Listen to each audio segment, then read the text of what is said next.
some things do a cold open. I don't know if we're cool enough for a cold open yet, where we just start like talking and they're like, oh, we know Mason and Claire. They're so we love them. We just want to hear them But talk. it's just this We're not cool line. enough for that yet, so I Yeah. don't know if we can do that.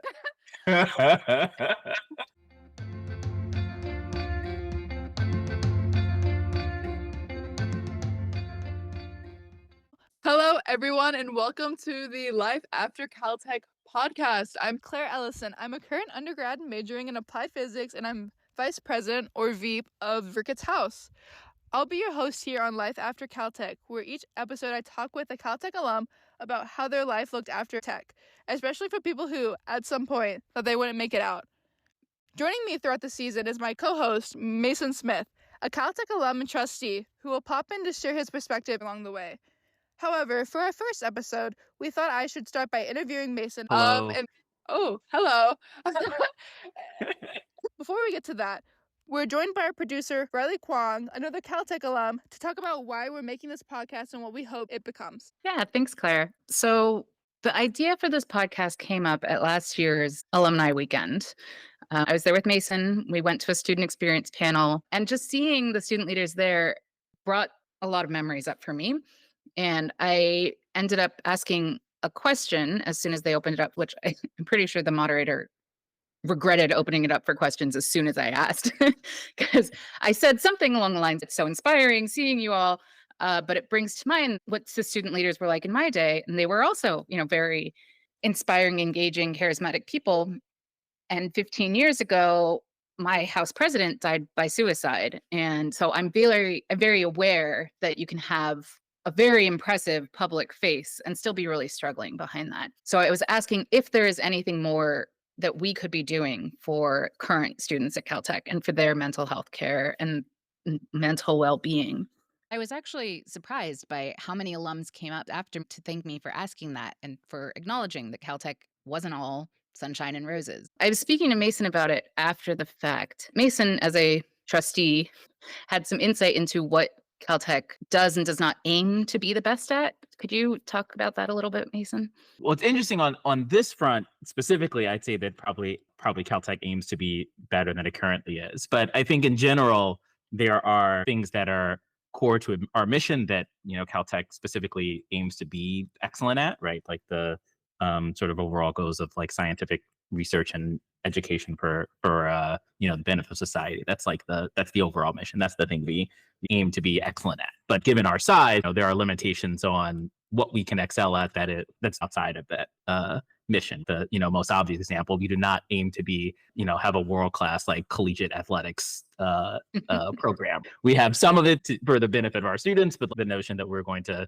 spend lots of money on a new sports center, like that kind of thing, is not core to our mission. We will not claim to want to excel in that.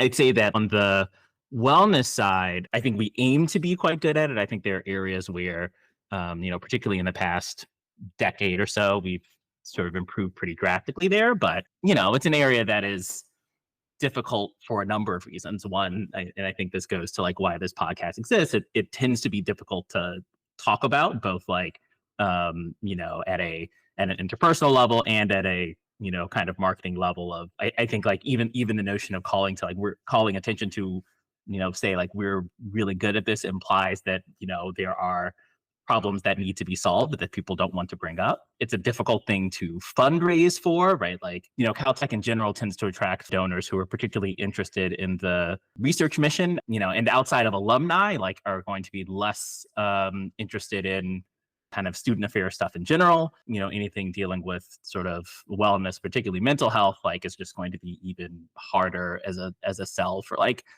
trying to get donors or like kind of big gifts to dedicate towards. And at the end of the day, like a lot of institutional support, often hinges on the ability to fundraise around it. I don't think it's unique to Caltech, but I think there are some things that are unique about Caltech that exacerbate it, that kind of make it challenging from an institutional level. I wanted to just say towards that end is if you are particularly looking to alums for that, there's kind of a catch-22 because the alums that most needed those services when they were there are least interested in giving back at all.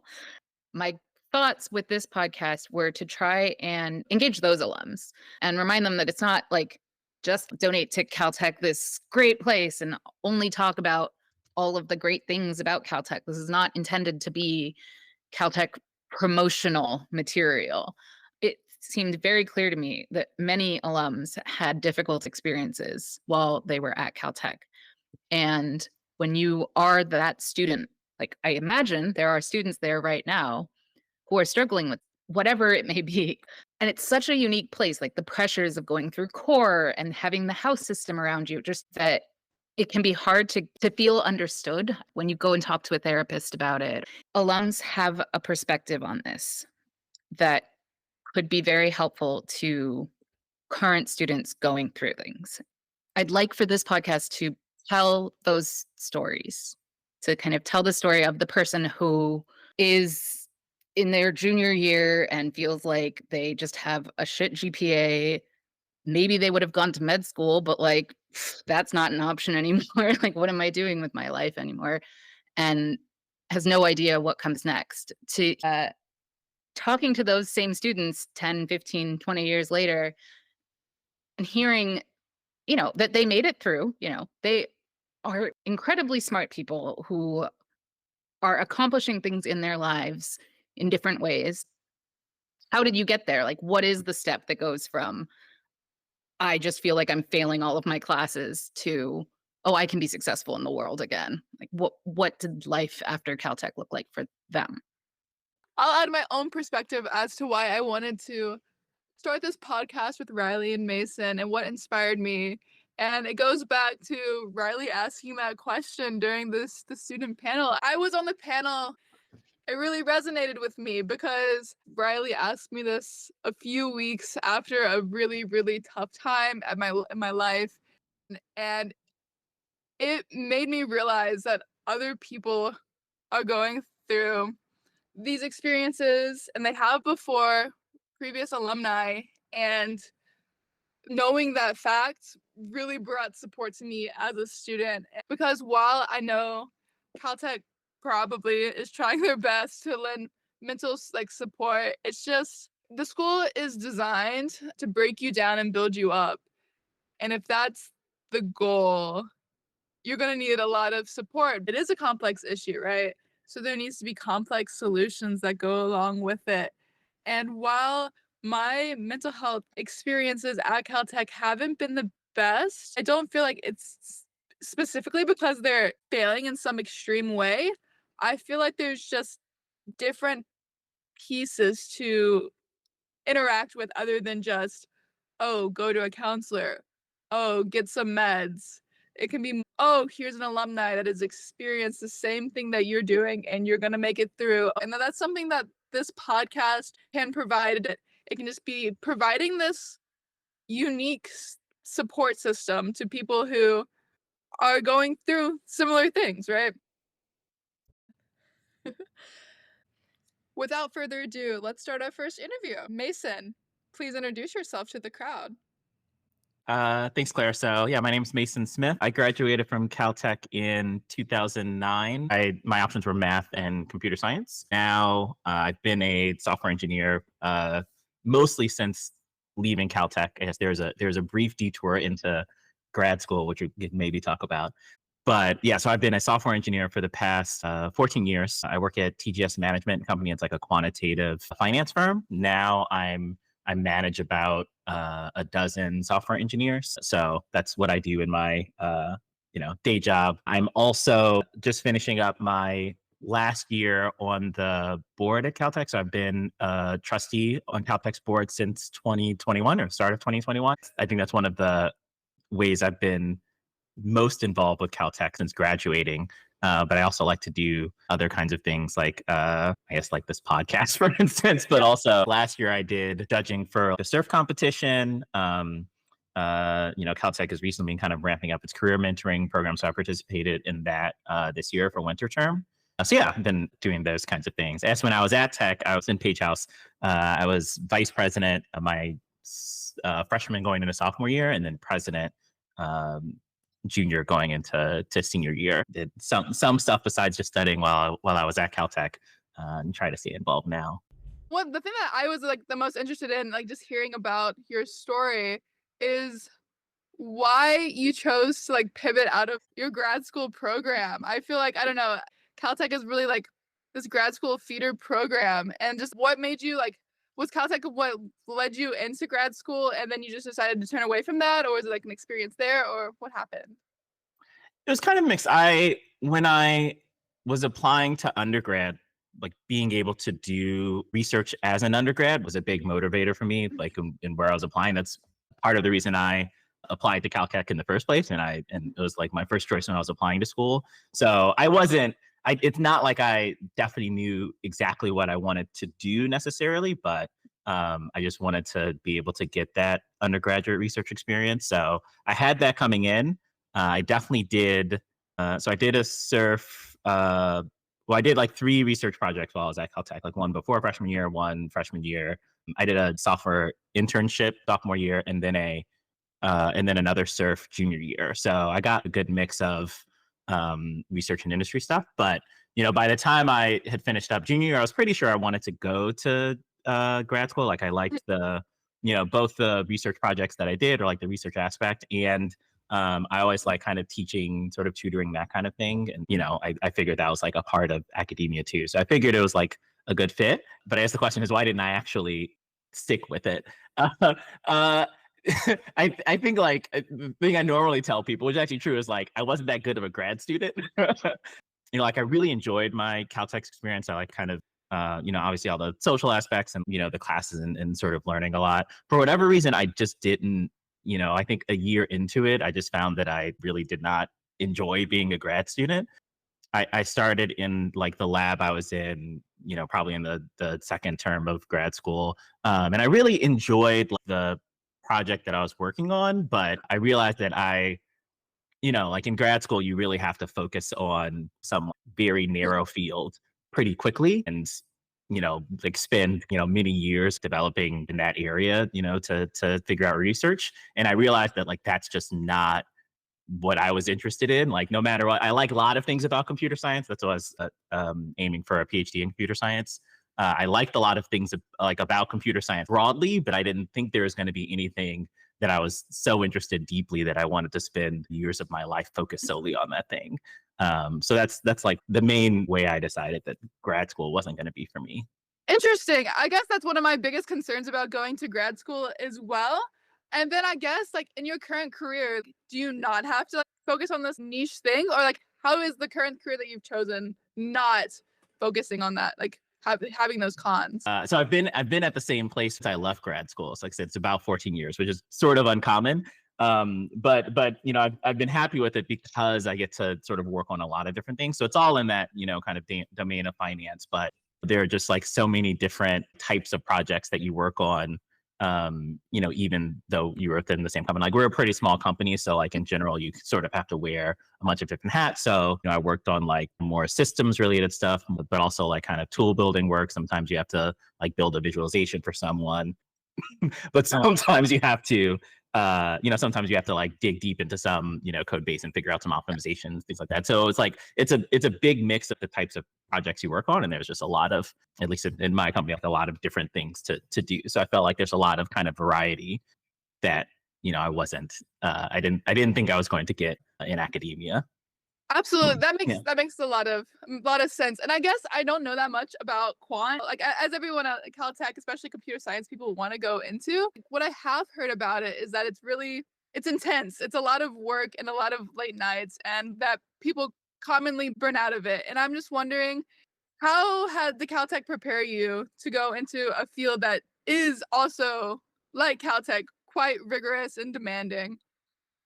Yeah, I mean, the quant space is pretty big. So there's definitely a kind of wide range of companies. Like some of them are definitely more how you describe, like more of you're kind of burning the midnight oil. Like ones that are very tied to the market itself. So, I'm in California. So like US market opens at 6:30 a.m. here, right? So like, I'm not tied to the market. I don't have to do that. But I had friends who worked at places where they were. So, you have to wake up at like 5 or 5:30 a.m. to get in, to get in by 6 or whatever. So you can be there when the market opens. And once you're done with that stuff, you still have to do close to a full day of work. So you can be in pretty late.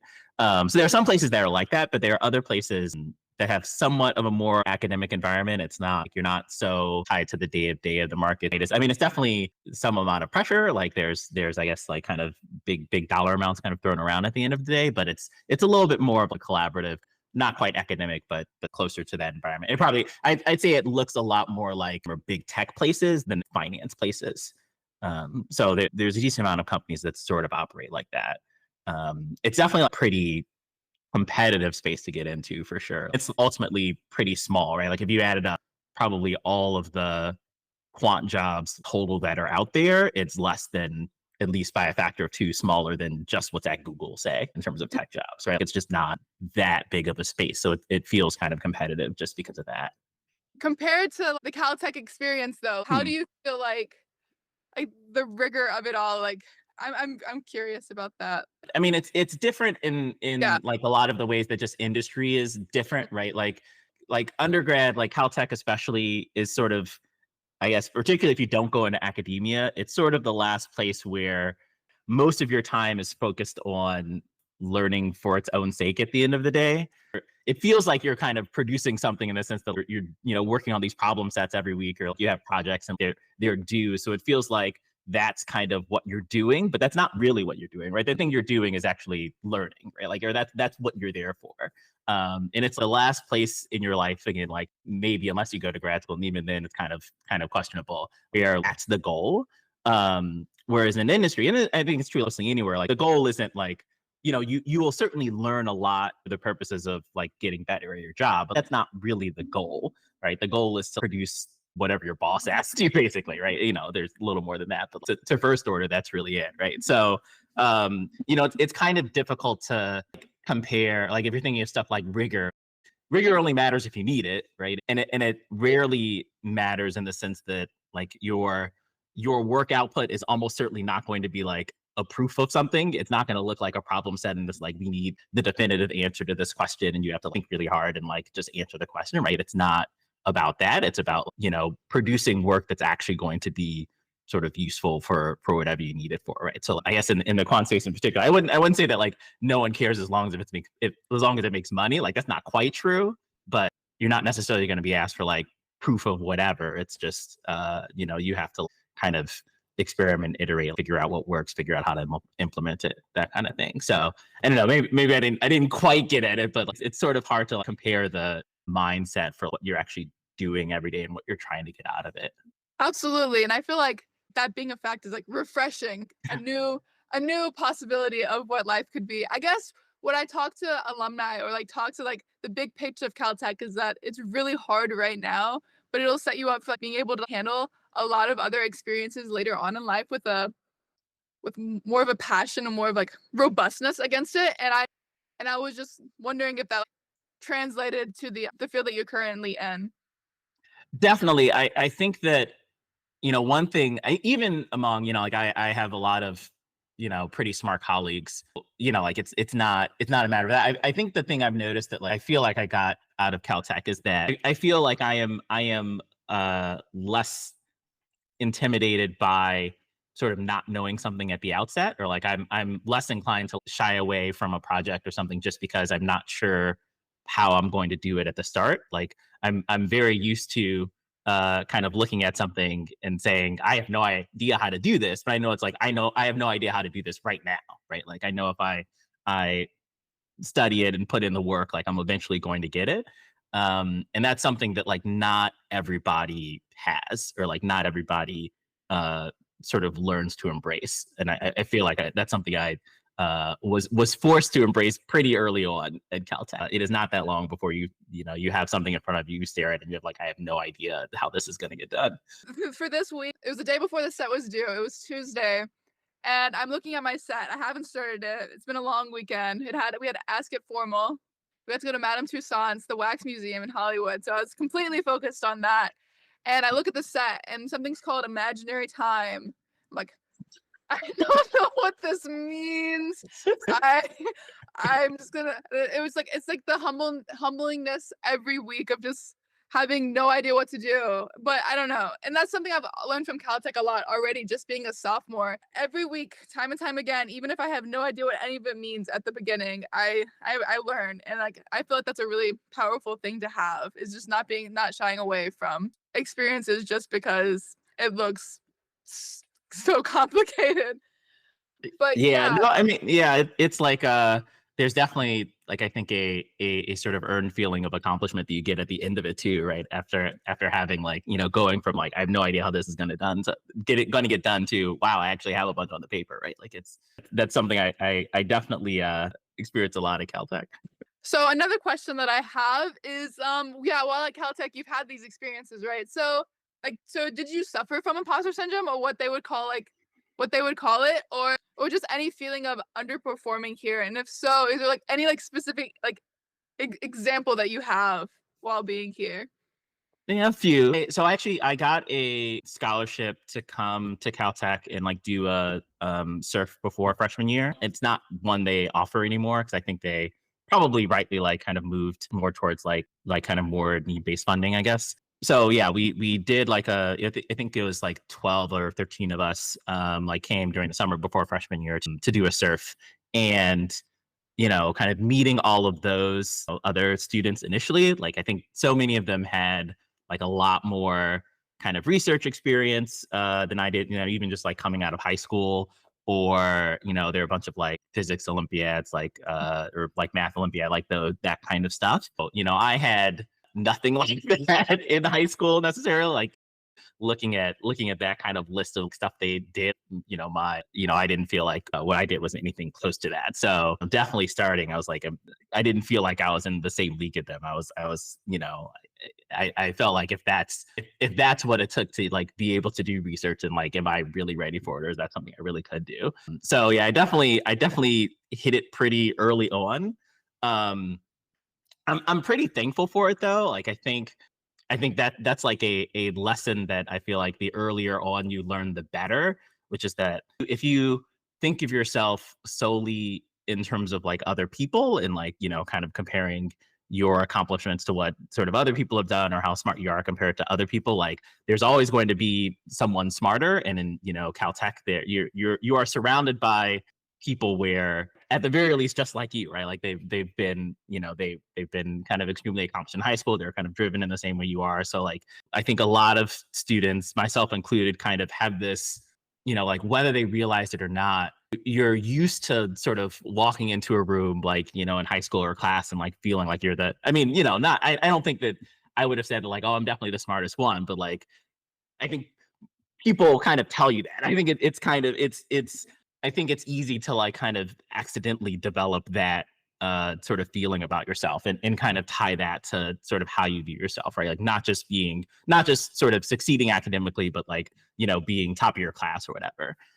So learning that like that shouldn't be the way you think about yourself, right? Like you need to think about yourself more in terms of just like what you can accomplish, like how you sort of improve yourself, like how, improving your own study habits, improving, kind of what you learn and like what you're passionate about. Like that's the thing that's important, not like how you compare it to other people. Because if you tie your own self-worth to like how being the best or being really good compared to everyone else, like you're gonna go crazy at Caltech. It's just not. Maybe some people can, but I think for me and most mortals, like that's just not a healthy way to think about it. I talked a little bit about kind of why I was interested in like going to Caltech, or like kind of how I found it. Like how did you decide you wanted to go to Caltech in the first place?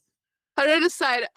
So backstory, I went to a public boarding school for 2 years before coming here, which I feel like really inspired me to choose Caltech because it offered the environment that I found so appealing here, which is just like a close knit community that I feel like I could talk to anyone and feel included, which was really nice. And I've really grown attached to the housing system here. I did Caltech up close and Discotech, and every time that was the thing that really truly stood out to me. And I've been really lucky to have such a big role in it. I'm a member of, like I said, Ricketts House. I'm the vice president. I'm steward, so I make sure a lot of things aren't broken, which is a hard job actually. And I'm over room picks. I really enjoy that role, and like choosing Caltech really was a way for me to not be so exclusively in the academics. Like I knew if I chose a school like this, I would have different avenues to like pursue.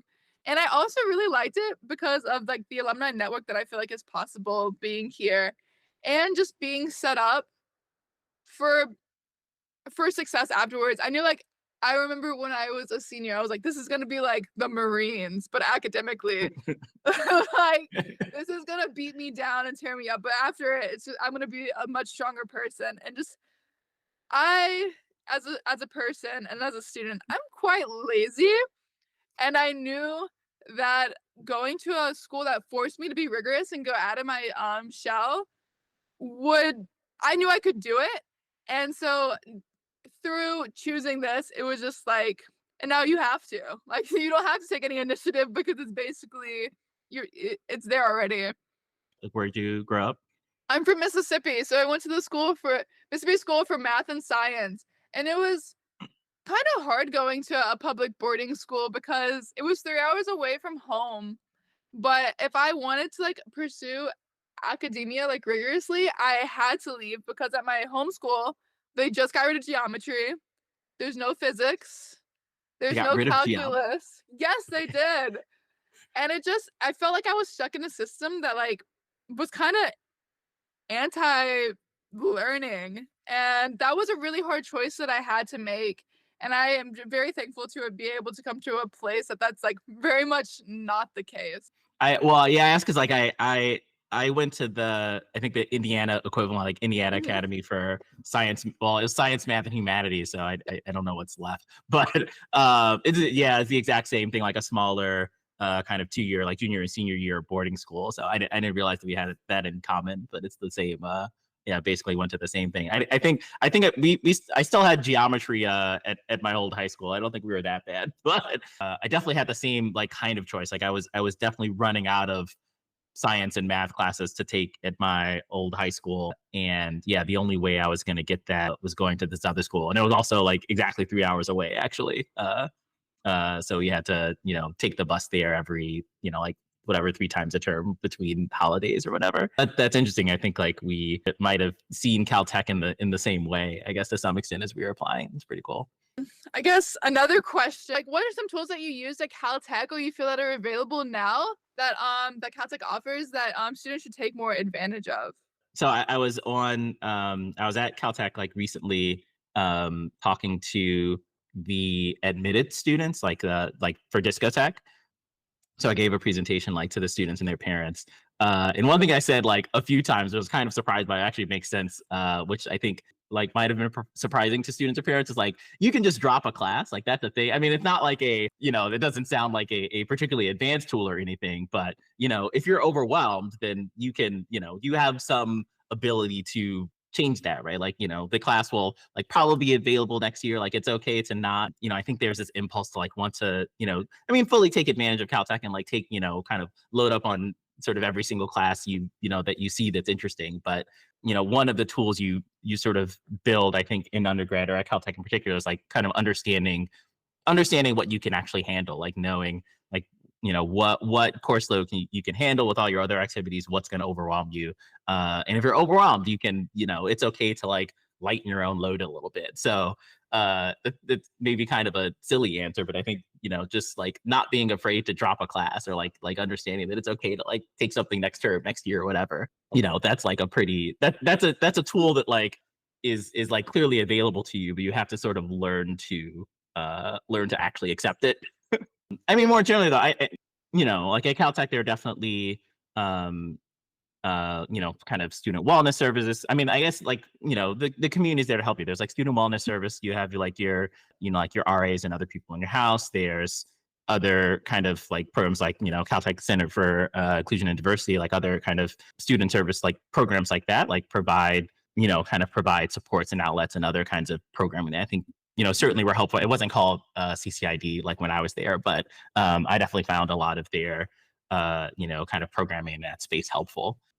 So I think, there are definitely sort of resources like that. I think, part of it is like being okay with like actually taking advantage of them, right? Like it's not, it's there because, everybody at some point in their life, like particularly at Caltech, is going to need like support or help somehow. So like just being willing to accept that is a big part. I'm really glad you brought up the dropped classes thing, because I learned recently that in other schools it's so much more complicated to drop classes. Like you have to go to your advisor, you have to get like signed approval from like your like advisor and like the professor who's teaching it. And I'm really glad that Caltech just offers that opportunity. And I feel like it took me until like my sophomore year and a lot of encouragement from members in my house to like really slow down and be like, if I truly want to be successful at a school like Caltech, I need to like have a manageable load of classes so that I can actually absorb the information that's being like given to me at a breakneck speed, and like removing that idea of needing to be maybe not competition, but like needing to like match up to my peers and level of rigor while being here. And I'm very glad that I'm taking this like spring semester to like actually slow down. Smell the roses might not be the perfect way to put it. I'm still up to like 3 a.m. every so often doing sets. But just like breaking out of that mentality and realizing sometimes it truly is as simple as dropping a class and saving it for next year when you're more prepared. Yeah, I'm surprised by that. I guess I didn't realize that it would be more difficult to drop classes at other schools. But I mean, I like absolutely, signed up for classes at Caltech with like a, maybe 50% shot, maybe 25% shot that that I would take it. Like, because you go and like it sometimes it's not, you don't know what to expect necessarily, right? Like you might think that a class is going to be, on the, I'm not going to say easy, but like on the easier side. It ends up being more difficult. And like, you have to make the decision of like, like, is that the thing that you want to focus on, right? Is that what you want like a lot of your time to be spent? And the answer is no, then yeah, you drop it. I remember like there is a class, I forgot if it was junior or senior year, but it was, I think it was like a numerical linear algebra class or something, but it wasn't scheduled. Like the professor didn't have an actual schedule for it yet. So like the first meeting for it was like to figure out when it would be held. And the class was like, the people who had signed up for it was like basically half undergrads and half grad students. And so, we kind of get to the class and he's talking about like what options there are. And really the only options were like 8 a.m. or 8 p.m. For the class. And all the undergrads voted for like 8 p.m. and all the grad students voted for 8 a.m. And I think there might have been like one or two more grad students than there were undergrads. So it ended up being like scheduled for 8 a.m. And so like I walked out of the class, I'm like, I'm dropping this. There's no way I'm waking up at 8 a.m. for a class, right? So I mean, maybe that's not the best reason to drop a class, but I don't know. Like with I know the kind of person that I was at Caltech. Like I was not waking up at 8 a.m. for anything. So like it might sound kind of silly that like, oh, you go wake up at 8 a.m. for a class. I'm like, yeah, maybe, but like if that's like really gonna like mess you up, then I've also had really good success with just reaching out like to my professors and I feel like being at such a small institution, like I thought like when I first came in, especially my freshman year, I'm like, the professors don't care and they're good teachers, but like if I asked, like reached out to them, like it just didn't make sense. Like it just seemed like this barrier. And I remember I was about to drop this class. I had 5 classes, all STEM classes that term. And I'm just like, I'm done. I'm going to make the smart decision and I'm going to drop my class. Like just like with your mentality. But then I got talked to by someone who's like, just email the professor. Because I was feeling really bad about dropping the class because there's only 2 people in the class. I was like, I'm gonna leave him alone. So I'm like, I'll do the respectful thing and be like, there's just no way I can take this class. It's too hard. I'll take it when I have more physics background. And then he emailed me back and he's like, you're not dropping the class. Fun fact, you're gonna stay in the class and we're just gonna do the homeworks together. And so we'd meet like 2 or 3 times a week and he'd just like help me and like answer any questions I had about the homework. And I feel like at any other school that just would not have been possible at all. And just like having that opportunity was great. And all it took was just like one email. And I'm very thankful for just like realizing that there's attainable paths that you can take that might not be possible at other schools. Yeah, there are definitely. I've definitely had classes like that where I spent a pretty good amount of time in like office hours. Like some of them with TA, some of them with the professors themselves because the class didn't necessarily have a TA. But yeah, I found that like wherever there are classes that like were particularly difficult, the faculty is always pretty. I mean, they're. I think at the end of the day, they know how like passionate the student body is about the work. Like they don't have to worry about like dealing with students that like don't like the stuff at the end of the day, right? Like, we're all here because we, are really kind of passionate about whatever kind of STEM thing we're involved in or whatever our option is. So, I think they kind of really sort of feed off of that. And I think, as a result, they're pretty open to helping out. Like I've found that that's I can't think of a case where like I ever went to like a professor's office hours and didn't get like something useful out of it, or like I always felt like they were happy to sort of invite me and work with me. So yeah, and I think you're right. Like it's not something you necessarily kind of would think of coming out of high school that like that's an option available to you necessarily, but yeah, it's definitely something that like students should learn to take advantage of. So you mentioned earlier that you're a member of the board of trustees about to retire off. I feel like like all the Caltech students know about the board, but don't really know exactly what it does, or like you have a certain role within the board too, right? So I'm on a couple committees, but I'm the vice chair of the student experience committee in particular, and I've been a vice chair for about 3 years now. So how does your role directly affect us? That is a great question, and I think it took me like most of my time on the board to figure that out. Um, so yeah, I it's funny. Like I definitely remember thinking the exact same thing. Like you kind of know the board exists. Because I remember I was talking to like Tom Mannion, and he was like, "Oh yeah, that's a you should like talk to him. That's a one of the trustees." And he kind of said it in sort of like hushed tones, like that's a trustee. I was like, "Oh, it's a trustee. What is that?" That's how he talked about you to me. So I guess like at a high level, every kind of big corporation, every nonprofit has a board. I guess in a nonprofit's case, like Caltech, it's I guess we call it like the admin, right, administration. In a corporate board, I guess the respective thing would be like the CEO or the executive suite or whatever. But like they are the ones that are responsible for all the day-to-day management of the company or the nonprofit or whatever. So like they're doing all of the actual sort of operational on the ground work. A board is really meant for like sort of strategic oversight effectively. So, they're not going to necessarily make day-to-day decisions about what happens, but they're at least ensuring that the administration or the kind of executives, whatever in that case, like, so in Caltech's case, we'll just talk about Caltech, the administration is sort of focused on the right things, or like, the process for how they're making decisions is correct. So like, that's kind of the thing that boards kind of in their like as to the extent that boards have day-to-day work, like that's the thing they focus on. In practice, like the biggest thing that a board, the most important thing by far that a board can do is hire and fire the president. And like fire is much less likely, but let's focus on the hiring part. So like when there's, Tom, I think recently announced that he is, stepping down at the end of next year. A huge part of our work now is searching for a new president.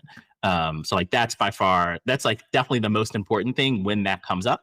But that doesn't come up that frequently. So most of it is just like kind of oversight and sort of understanding, making sure that like the administration is sort of focused on the right things, not making decisions for them, but just making sure that like they're thinking of everything they need to as they're going about their work. When it comes to sort of student experience stuff in particular, I'd say that like a lot of it, at the end of the day, it looks like extra committees and extra reports, right? So, the board, kicked off the C3 report that came out a few years ago. We organized the Student Affairs Visiting Committee that was last year, and kind of producing reports and like as a result of those. The main kind of thing that comes out of it is really like, what are the questions that we are asking? Because that's the kind of thing that the administration, hopefully will sort of focus more on. So it's really that, right? Like not necessarily making management decisions, but just making sure that there are focuses in the right places. Okay, that makes more sense. I'm glad to have a better understanding. Yeah, I Oh, mean, it's interesting. Like it definitely it took me a while to like to really figure out like what are we actually doing here.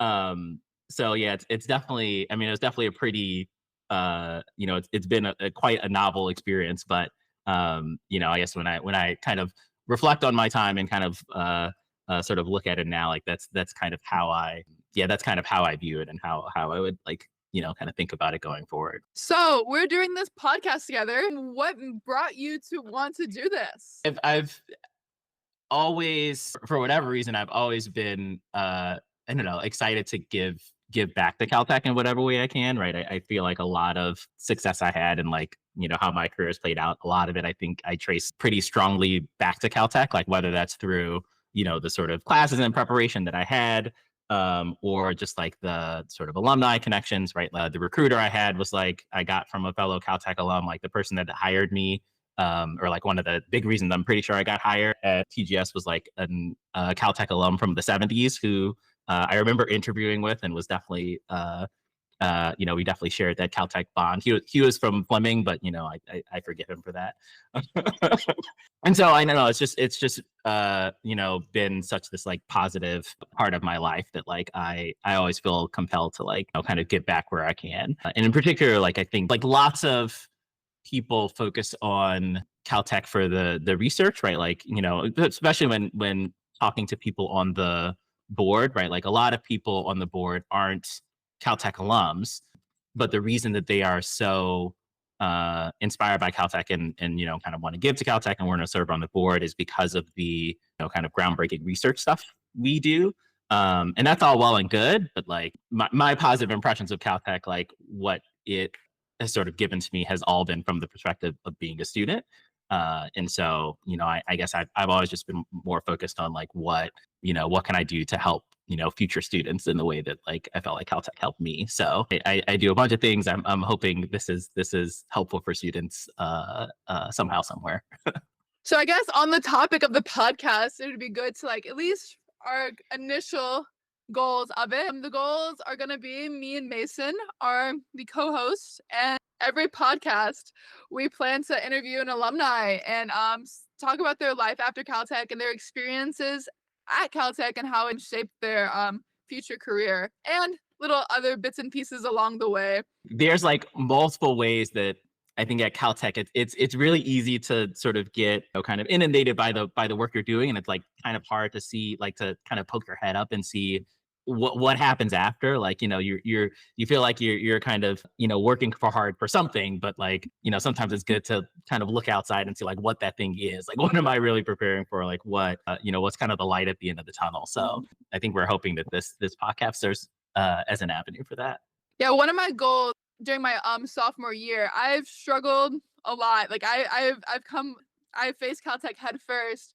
And one of my goals has been since being ASCII secretary and just working on this project is reaching out to alumni and trying to offer that perspective of what am I working for? If I fail a class, it's not going to be the end of the world. What is that like? Just seeing success stories is just really inspiring to me, and I really want to like share that with the Caltech community. So at Caltech, I feel like a lot of students undergo like a lot of mental health issues. During your time here, have you encountered any mental health issues, or have you witnessed someone else face them? And if so, how did that affect you, or any advice towards that? It's definitely something I experienced and personally a lot of like my friends and people I know had dealt with it, I think, throughout their Caltech experience. I think the thing that is true for everyone is that it's important to like seek whatever resources you have available. Like I think people definitely start with their friends, which makes a lot of sense, but like there's RAs, student wellness services, which has like counseling and things like that. Like I definitely like went to counseling while I was at Caltech. Certainly it is at the end of the day a pretty stressful environment. I think everybody, the institute as like overall sort of understands that. Like I think it's something that I don't know, it's weird. Like you can see your friends struggle and go through stuff, but at the same time, like when you think about it for yourself, like it's sometimes like it's still easy to think like that it's unique to you, or that like, you're somehow kind of especially affected in a way that like you don't want to, like you don't feel like sharing with other people. You don't like necessarily feel like you reach out, but like, I think it's just definitely important to like use the stuff that we have available. I think like now, I think there's more ability to get like, both like internal and like external counseling. I think that there's like more of that now than there was when I was there. Not every student also like fully appreciates like what is out there to help, or like knows everything about like all the resources that are available. So yeah, I think a big part is just like, making sure you're kind of fully utilizing what's out there, and like even if you think that it's like something that you're going through that like no one will understand, or no one will like think is a big deal. Like if it's something that is affecting you, if it's something that matters to you, you have to like, reach out and like take care of yourself. Like Caltech like wants you to sort of succeed in all this. Like they want you to succeed academically. They want you to like, there's like stuff there so that you can like have a good social life and like, participate in activities and all that stuff. But like the only thing that you actually get graded on is the academic stuff. Like there's no transcript that says that like you developed well socially, or like you were kind of physically and mentally well. Like no one's going to give you grades on that. Like it feels like it's a little more up to you to like make sure you're valuing that as an important part of your experience. So like it feels a little harder than just like reaching out for academic help, say. But like I think it's at the end of the day the same thing. Like you have to do like what's right for you. You have to use the resources that are there to like help you, and like, in the same way you learn that like you're not going to be able to do every problem set alone. Like it's the same thing for mental health, which is like you have to reach out when you need help. Our producers have given us a recommendation to talk about a dumb story that happened at Caltech. I feel like I have so many, but most of them I can't tell. So I'm just gonna I guess like what I've enjoyed about being here, and like I guess one of my favorite ways of being in Ricketts is ditch day. I really enjoyed our ditch day. It happened mostly off campus, and the theme of it was rocks. And The theme was rocks. it was rocks. Um we went to the top of the Griffiths Observatory and we did a seance, right? And so we're sitting in a circle in the middle of the little lawn, and with like AJ, who's was one of our seniors, hands out these rocks, and she gets the incense out and she starts chanting things. And the important part to remember of this story is that she has a hard hat, and it says penis inspector, because it's like rock hard. And she starts yelling things at all of us. And then all of a sudden, like she's like, be quiet, be peaceful, we're meditating. This is really important. And then all of a sudden she yells, the floor is lava. So all of us like spread out, like all of Ricketts, not all of Ricketts, I guess like 15, 20 of us just sprint in like different directions and start climbing on all of like the like features of the observatory. And at one point of the experience, I saw a person pull out their phone, just like fully in front of us, and just start recording. And I feel like I really value having that experience at Caltech, and just being able to act completely stupid and not having like any judgment from like the people within the group. At least outside of the group, I can't quite say the same, but I don't know. I definitely have like we did some kind of weird stuff in the house, but I definitely have fond memories of like house dinners for sure, and like all of the kind of random announcements that the waiters did or fellow students did. But like when I think of my time at Caltech, I know that there were like lots and lots of late nights on problem sets, but that's not. I don't think about like, I was sitting at my desk at 2 a.m. doing work, right? Like that's not what I reflect on. I think of stuff like that, like house dinners and I don't know, like midnight boba runs, that kind of thing. yeah, no, even now, like looking back, like at my freshman year, I don't remember any of the work. Like I remember like some late night, sure, but like I also remember our tradition of like break drum. I remember us going to like late night beach, like things like that. It's just that those are the things that really stick with me, and I'm very like I've said this so much. I love my house, but like I'm very thankful to have a house and like a community that like gives me some peace from the stress of Caltech.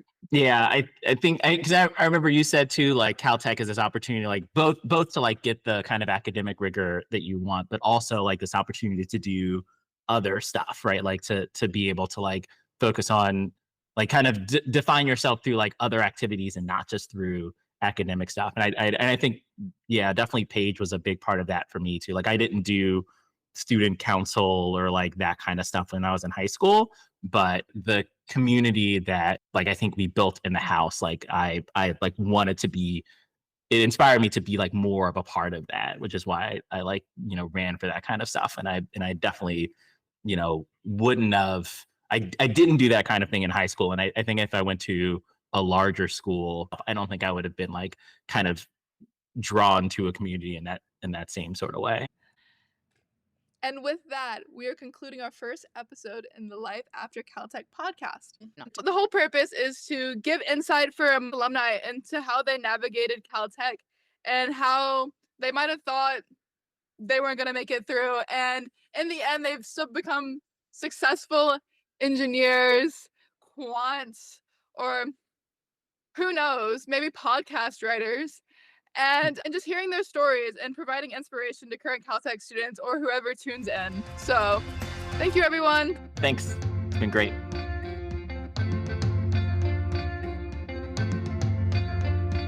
Life After Caltech is brought to you by Claire Ellison, Riley Kwong, and Mason Smith, with additional production help by Pallavi Ganalan. The music is called Get Ready to Win by Pamela Yuen from the Free Music Archive under the Creative Commons license. Life After Caltech is in no way affiliated with or approved by the California Institute of Technology or any relevant associations.